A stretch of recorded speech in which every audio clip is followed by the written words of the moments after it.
ആദിത്യവർമ്മ ഈയിടെയായി പത്രമൊക്കെ വായിക്കുന്നുണ്ടല്ലോ. ആ, എന്താണെന്നറിയില്ല, ഈയിടെ എനിക്ക് വെറുതെ ഇരിക്കാൻ പറ്റുന്നില്ല. അപ്പോൾ പത്രം വായിക്കുന്നു. അല്ല, മോളുടെ മുഖം കണ്ടിട്ട് നല്ല പരിചയം തോന്നുന്നുണ്ടല്ലോ.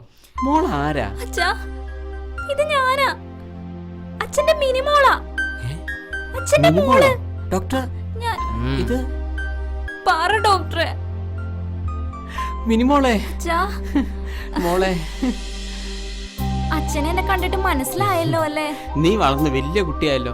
ആ, പിന്നെ അച്ഛന്റെ കമ്പനിയുടെ ഓണർ ആ സ്നേഹയില്ലേ, നീ ഇപ്പൊ അവരെ കാണാറുണ്ടോ? അവളിപ്പോൾ എവിടെയാ? ആ, സ്നേഹാന്റിയെ ഞാൻ സ്ഥിരമായിട്ട് കാണാറുണ്ട്. ഇപ്പൊ വിളിച്ചു തരാം.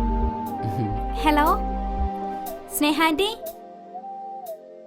ഹലോ സ്നേഹാന്റി, ഒടുവിൽ ദൈവം എന്റെ പ്രാർത്ഥന കേട്ടു. ദേ, അച്ഛനോ ഓർമ്മ തിരിച്ചു കിട്ടി. അതെയോ? Thank God. നോക്ക് സ്നേഹ,